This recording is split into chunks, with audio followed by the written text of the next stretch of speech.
नमस्कार, सत श्री अकाल, अस्सलाम वालेकुम, हेलो। चंडीगढ़ चिंतन के इस दूसरे अध्याय में आपका बहुत बहुत स्वागत है। मैं उम्मीद करता हूं कि आपको चंडीगढ़ चिंतन का पहला अध्याय ज़रूर पसंद आया होगा। अगर आपको याद हो, उस एपिसोड में हमने इस बात के ऊपर चर्चा की थी कि चंडीगढ़ की संरचना कैसे हुई। हमने इस चीज़ के भी ऊपर चर्चा की थी कि चंडीगढ़ का जो राजनीतिक प्रश्न है, जिसे अंग्रेजी में कहते हैं the political question of Chandigarh, उसको सुलझाने के लिए किस तरह 66 से लेकर 86 तक 6 बार पहल की गई, पर राजनीतिक प्रश्न वहां का वहां ही खड़ा रहा। तो चंडीगढ़ के इतिहास में ये 2 फेजेस है। पहला फेज 1966 से लेकर 86 तक, जब केंद्र सरकार की तरफ से कई बार ये पहल की गई कि इस राजनीतिक प्रश्न को सुलझाया जाए, और 1986 के बाद लगभग 2026 हो गया, इस प्रश्न के ऊपर एक सन्नाटा सा छा गया। पिछले ही दिनों आपने अखबारों में पढ़ा होगा कि केंद्र सरकार की तरफ से एक अद्भुत पेशकश की गई थी। शीतकालीन सत्र संसद का शुरू होने वाला था और उससे पहले संसद के सामने जो कानून, जो विधेयक चर्चा के लिए रखे जाते हैं, उसमें एक बहुत ही अजब विधेयक सरकार ने शामिल किया। सरकार की तरफ से ये कहा गया कि हम 131वां संवैधानिक संशोधन लेके आएंगे और चंडीगढ़ को धारा 240 जो है भारत के संविधान की, जिसमें बाकी केंद्र शासित प्रदेशों का उल्लेख है, जिसमें अंडमान निकोबार आइलैंड्स, दमन दीव, लक्षद्वीप, पुडुचेरी, उस फेहरिस्त में चंडीगढ़ को भी शामिल कर देंगे। यहां पर आपको ये बताना जरूरी है कि चंडीगढ़ इसलिए केंद्र शासित प्रदेश है क्योंकि जो पंजाब पुनर्गठन कानून था, जिसे अंग्रेजी में पंजाब रीऑर्गेनाइजेशन एक्ट कहते हैं, उसकी धारा 4 के तहत यह सुनिश्चित किया गया था कि चंडीगढ़ एक केंद्र शासित प्रदेश होगा। पर चंडीगढ़ का उल्लेख कभी उस सूची में नहीं किया गया था जो संवैधानिक का धारा 240 है, जो बाकी केंद्र शासित प्रदेशों का उल्लेख करती है। बहुत बड़ा विरोध हुआ इसके खिलाफ और आनन फानन में केंद्र सरकार ने फिर ऐलान कर दिया कि हमारा तो ऐसा कोई विधेयक लाने की शीतकालीन जो संसद का सत्र है उसमें कोई मंशा ही नहीं थी। अब ये बहुत अद्भुत और विचित्र परिस्थिति है। पहले आप कहते हैं कि आप विधेयक लेके आ रहे हैं, संवैधानिक संशोधन लेके आ रहे हैं, और फिर आप कह रहे हैं कि इस सत्र में लाने की कोई मंशा ही नहीं थी। अब इसका रहस्य का सच क्या है, ये तो आने वाला समय ही बताएगा। पर हम वापस चलते हैं 1966। 1966 1 नवंबर को चंडीगढ़ केंद्र शासित प्रदेश बन गया। अब ये सवाल खड़ा हुआ कि इसका प्रशासनिक ढांचा क्या होना चाहिए, क्योंकि उस समय तक तो यही था कि 2, 3, 4 साल ये केंद्र शासित प्रदेश रहेगा और उसके बाद इसका राजनीतिक प्रश्न किसी ना किसी तरह से हल हो जाएगा। तो केंद्र सरकार ने यह सुनिश्चित किया कि चंडीगढ़ के पहले चीफ कमिश्नर ICS सरदार मोहिंदर सिंह रंधावा होंगे। स्वर्गीय मोहिंदर सिंह रंधावा जी की बहुत बड़ा योगदान है चंडीगढ़ के निर्माण में। तो 1 नवंबर 1966 से 2 जून 1984 तक चंडीगढ़ का संचालन एक चीफ कमिश्नर किया करते थे। 2 जून 1984 को वो परिस्थिति बदली, और वो परिस्थिति इसलिए बदली क्योंकि पंजाब के हालात बहुत ही संवेदनशील 1980 और 84 के बीच हो गए। 3 अप्रैल 1984 को चंडीगढ़ में एक बहुत बड़ी वारदात हुई। एक नामजद सदस्य राज्यसभा के, जिनका नाम प्रोफेसर डॉक्टर विश्वनाथ तिवारी था, उनको आतंकवादियों ने अपने निवास स्थान पर शहीद कर दिया। डॉक्टर विश्वनाथ तिवारी पंजाबी के प्रोफेसर थे और मेरे पिताजी थे। चंडीगढ़ में एक सनसनी सी मच गई, लोग बिल्कुल सहम गए और केंद्र सरकार ने महसूस किया कि चंडीगढ़ का जो प्रशासन है वो पंजाब के राज्यपाल के हवाले कर दिया जाए। और 2 जून 1984 को ये चंडीगढ़ का प्रशासक पंजाब के राज्यपाल को नियुक्त कर दिया गया और तब से लेकर अब तक चंडीगढ़ के प्रशासक पंजाब के राज्यपाल है। इस बीच एक और बहुत ही अद्भुत घटनाक्रम घटा। 1966 में चंडीगढ़ केंद्र शासित प्रदेश बन गया। 67 में जब लोकसभा चुनाव हुए तो चंडीगढ़ को एक संसदीय क्षेत्र के तौर पर चिन्हित कर दिया गया।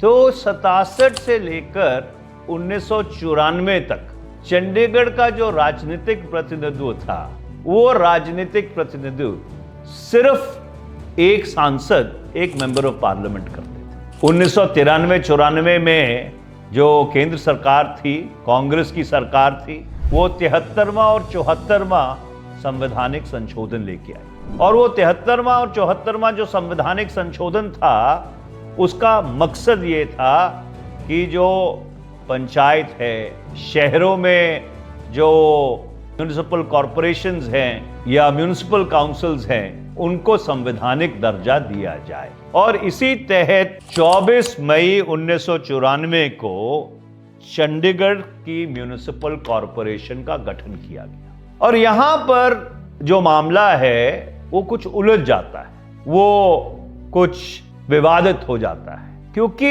चंडीगढ़ की कॉरपोरेशन तो बन गई, पर वो कॉरपोरेशन का ढांचा इतना लचीला बनाया गया जिससे जो प्रशासनिक वर्चस्व है, जो ब्यूरोक्रेटिक कंट्रोल है, वो चंडीगढ़ के ऊपर उसी तरह से कायम रहे। और इसलिए भारत के किसी और शहर में ऐसा नहीं हुआ होगा, पर चंडीगढ़ में मेयर हर साल बदलता है, सीनियर डिप्टी मेयर हर साल बदलता है, डिप्टी मेयर हर साल बदलता है। तो 1996 से लेकर 2026 तक चंडीगढ़ में लगभग 30 mayor, 30 senior deputy mayor, 30 deputy mayor, 90 उच्च पदाधिकारी आए और चले गए। पर एक साल में एक व्यक्ति क्या कर सकता है? जब तक वो संभलता है, कुछ समझ पाता है, कुछ सीखता है, उसके जो मन में ख्याल होते हैं, उसकी जो विजन है, उसको क्रियान्वित करना शुरू ही करता है कि उसका कार्यकाल समाप्त हो जाता है। और यही जो प्रशासन था, जो ब्यूरोक्रेसी थी, वो यही चाहती थी कि कॉरपोरेशन बने, पर कॉरपोरेशन का ढांचा ऐसा बनाओ कि वो, जिसे अंग्रेजी में कहते हैं, structurally it would be unsound. अब चंडीगढ़ में 2 अलग अदारे हैं, एक चंडीगढ़ प्रशासन है और दूसरा चंडीगढ़ की म्यूनिसिपल कॉरपोरेशन है। चंडीगढ़ में जो 90% समस्याएं हैं और कई समस्याएं जो पिछले 25 वर्ष से लंबित हैं, वो उस अदारे में से संबंधित हैं जो चंडीगढ़ प्रशासन के जिम्मे है। और कुछ का मैं उल्लेख जरूर करना चाहूंगा, क्योंकि पिछले 18 महीने से आपका सांसद होने के नाते मैं निरंतर और लगातार इन मसलों को भारत की सबसे बड़ी पंचायत लोकसभा में हर सत्र में बहुत बुलंदी से उठाता रहा। सबसे पहली समस्या ये है कि जो लोग रिहैबिलिटेशन कॉलोनी में रहते हैं, उनको जो निवास स्थान दिए गए, उसके मालिकाना हक का जो मुद्दा है, वो पिछले 25 वर्ष से लंबित है। उसके साथ साथ जिन गांवों की जमीन के ऊपर चंडीगढ़ बसा हुआ है, जो 22 गांव चंडीगढ़ में अभी भी स्थित हैं, वहां जो लाल डोरे की समस्या है कि गांव तो कॉरपोरेशन में शामिल कर लिए गए, पर जो लाल डोरा था, जो एक रेवेन्यू कॉन्सेप्ट है कि जो खेती बाड़ी का इलाका है उसको आबादी के इलाके से अलग करने के लिए उसको ज्यों का त्यों रखा। फिर चंडीगढ़ हाउसिंग बोर्ड की जो नीड बेस्ड चेंजेस हैं कि जब मकान अलॉट हुए थे तो परिवार छोटा था, धीरे धीरे परिवार बढ़ गया। चंडीगढ़ में जमीन और घरों के रेट आसमान छू रहे हैं। कोई मध्यम वर्ग का व्यक्ति तो अपना घर खरीद भी नहीं सकता, तो छोटा मोटा जो किसी ने कहीं एक आध कमरा और डाल लिया, कोई बरसाती डाल ली, कोई पड़छत्ती को बढ़ा लिया, उसको रेगुलराइज करने की जगह प्रशासन की तरफ से नोटिस पे नोटिस दागे जाते हैं। इसके अलावा जो कोऑपरेटिव ग्रुप हाउसिंग सोसाइटीज बनी हैं और ग्रुप हाउसिंग सोसाइटीज बनी हैं, उससे संबंधित बहुत सारे ऐसे मसले हैं जो पिछले कई दशकों से लंबित हैं। और 2 साल पहले चंडीगढ़ प्रशासन ने आनन फानन में share buy sale of property के ऊपर पूरी तरह से प्रतिबंध लगा दिया। ये सारे मामले जो चंडीगढ़ प्रशासन का अधिकार क्षेत्र है उससे संबंधित है। उसके साथ साथ चंडीगढ़ को लगभग केंद्र सरकार की तरफ से 6,000 करोड़ रुपया आता है। वित्तीय वर्ष 2024-25 में ये 6100 करोड़ रुपया आया था। जो वित्तीय आयोग हैं, जिसको फाइनेंस कमीशन कहते हैं, चाहे राष्ट्रीय फाइनेंस कमीशन हो, चाहे दिल्ली की फाइनेंस कमीशन हो, सबकी ये सिफारिश रही है कि 30% पैसा सीधा पंचायती राज संस्थाओं को जाना चाहिए। अब चंडीगढ़ में तो एक ही पंचायती राज संस्था है, वो है चंडीगढ़ म्युनिसिपल कॉर्पोरेशन। 6100 करोड़ का 30% सीधा 1800 करोड़ रुपया बनता है, 1850 करोड़ रुपया। पर चंडीगढ़ की म्युनिसिपल कॉर्पोरेशन को क्योंकि कमजोर रखना है तो वो पैसा कभी दिया ही नहीं गया। तो काम कॉर्पोरेशन के पास है, पैसा प्रशासन के पास है। ये जो विडंबना है, इस विडंबना से चंडीगढ़ आगे बढ़ने की जगह खूबसूरती और सुंदरता के लिहाज से भी, इंडस्ट्री और इकोनॉमी की मैं बाद में बात करूंगा, खूबसूरती और सुंदरता के लिहाज से भी,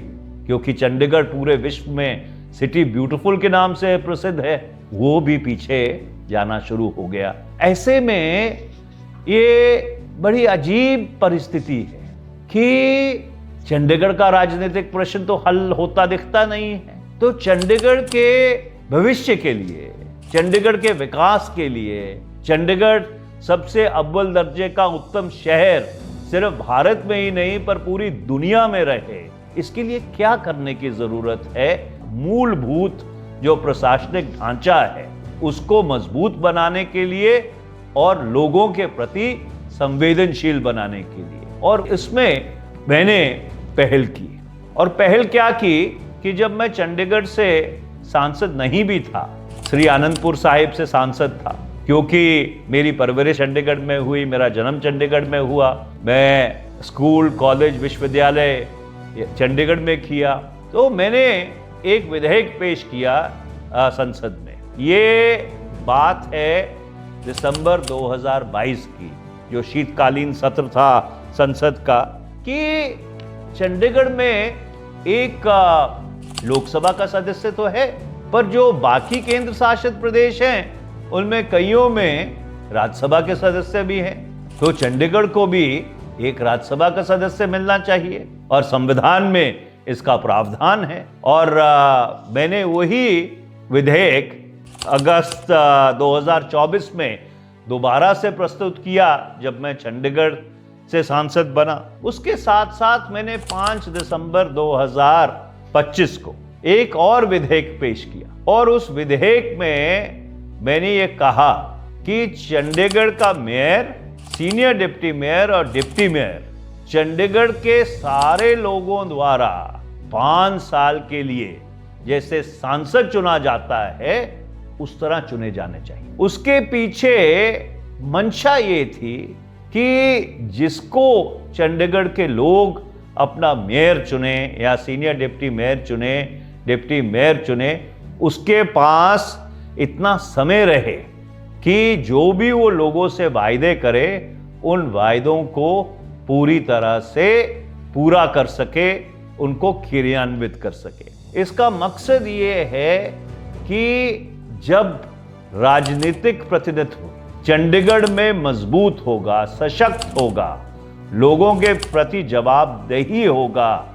उसके अलावा चंडीगढ़ की तरक्की, चंडीगढ़ की बेहतरी को संज्ञान में लेते हुए चंडीगढ़ के आने वाले 50 साल की क्या जरूरतें हैं, जब तक संरक्षण नहीं होगा, जब तक पॉलिटिकल ओवरसाइट नहीं होगी, तो चंडीगढ़ बिछड़ जाएगा और चंडीगढ़ के आसपास के इलाके तरक्की करेंगे। इसीलिए चंडीगढ़ का जो प्रशासनिक ढांचा है उसे री इमेजिन करने की जरूरत है। और मेरी पिछले 18 महीने से ये कोशिश रही है कि उसको किस तरह से री इमेजिन करके क्रियान्वित किया जा सके।